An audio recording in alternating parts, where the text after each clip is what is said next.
We are in urgent need of a life-affirming world order. I would therefore like to begin a new curriculum that I will call One World or None. It will have three parts. We will begin with confronting the current crisis of the world that has brought us to the point of one world or none. Then we will examine the psychological and social dynamics underlying this current state of affairs and possible interventions. Then finally, we will address not just the political, social, and psychological solutions, but how they all come together to point to ultimate spiritual solutions, which are the necessary solutions for our time. Until now, I have been warning against the gravity and the reality of the dangers our world is facing. And this is how I began my Substack series on society's safety and survival.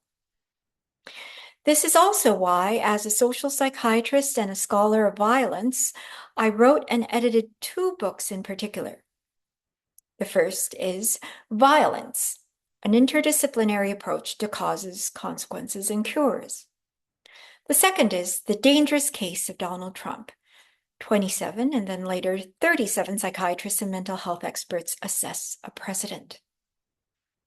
The first book was a textbook written in 2014 and later published with Wiley Blackwell, illustrating the connection between individual and societal violence and foreshadowing the triumvirate of global dangers: structural, environmental, and nuclear violence that portended our collective suicidality.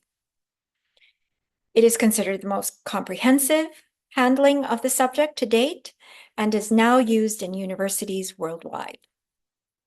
The second was an instant New York Times bestseller, which in 2017 was so unexpectedly successful that it took Macmillan, one of the big five publishers, 5 weeks of repeat printings to replenish stocks enough not to sell out instantly. Anecdotes abounded of people driving across their states to find a single remaining copy. It would later be revealed that none other than Chief of Staff, 4-star General John Kelly, secretly purchased and consulted our public service book, which he used as what he called an owner's manual for dealing with the dangers in the White House, and applied its principles potentially to have averted a nuclear war with North Korea. I was never a political person, but had experience advising policy as an expert consultant to the Institute of Medicine, later the National Academy of Medicine, and the World Health Organization on using public health approaches to violence prevention. In the late 1990s and early 2000s, when the entire globe mobilized not only to merely react to violence with criminal justice and security, but to actually prevent it through scholarship and science. We made extraordinary gains in a short period of time, advising governments on effective policies and achieving global reduction of interpersonal violence by 16% in 12 years. When a man with a dangerous psychopathology reached the US presidency, however, my focus shifted to a new public health threat: the potential transformation of our culture into one of destruction via spread of dangerous symptomatology unless we took steps to contain it. This was the natural consequence of our general collective suicidal tendency, as I had been calling it, but now it would be acutely accelerated, and decisive interventions, such as that of saving a patient from imminent suicide, would become relevant before all other more preventive measures. Public health interventions, however, depend largely on educating the public. Indeed, if we educated the public and nothing else, we would not only be able to intervene in a timely way, but the vast majority of illnesses, suffering, and premature deaths would be preventable before they even occur. In the absence of education, on the other hand, decisive interventions, such as the one called for, would not only be virtually impossible, but serious spreads of pathology, violence, and destructiveness would occur through the spread of disinformation. as we have witnessed. Therefore, we will begin here a much-needed curriculum for a more life-affirming world order predicated on the theme of one world or none. It points to the need for global awareness that uses our knowledge about human psychology and dangerous behavior to help reorient us away from the death spiral we are in, as we quite literally prepare to destroy human civilization with weapons that should never have been allowed to proliferate, must never be used, and thus must be brought under international control before it is too late.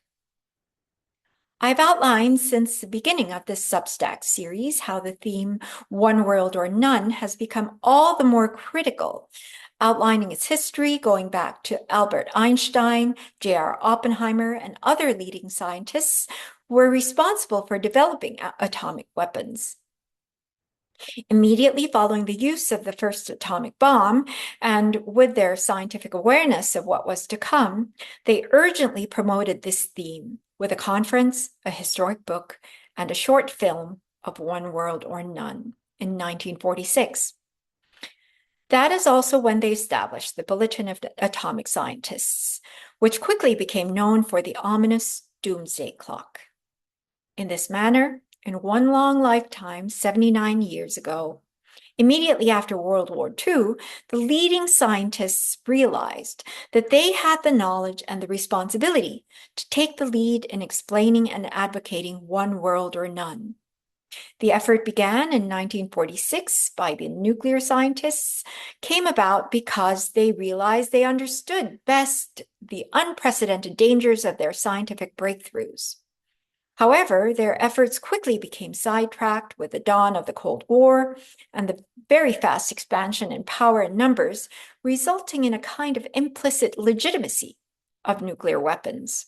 Indeed, the social and political situation changed so dramatically that the man known as the father of the atomic bomb, Oppenheimer himself, was ostracized and stripped of all positions and security clearances for increasingly warning against what was happening and unyieldingly advocating that what he believed to be the one world or none imperative. Now, in our time, I believe psychiatrists, mental health professionals, and physicians now have the knowledge and the responsibility to take a leading role in preventing the far more catastrophic World War III that has become so talked about and is actually being seriously contemplated and planned. The incoming administration, which is predatory and violence-prone, will not alleviate the problem, but only exacerbate it, no matter what it purports to do. In fact, more than anything, it is a very product of our current death spiral. More than ever, we need a new way of thinking, a new mindset, if we are to be able to avert World War III and to reallocate human resources and talents away from creating weapons of destruction and toward creating shared mechanisms of collective human welfare, betterment, and, it must be realized, collective survival.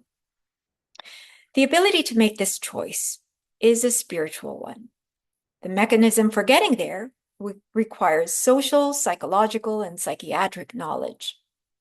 Indeed, at this critical time when humans are threatening to become the first species in evolutionary history to bring about its own extinction, we must urgently find a way to divert humanity's resources and talents away from conflicts, confrontations, and developing ever more destructive weapons and technologies that are literally thousands, if not millions of times more destructive than those of World War II. As Einstein is remembered for warning so graphically, he said he was not sure just which superweapons would be used for World War III, but he was sure that World War IV would be fought with sticks and stones.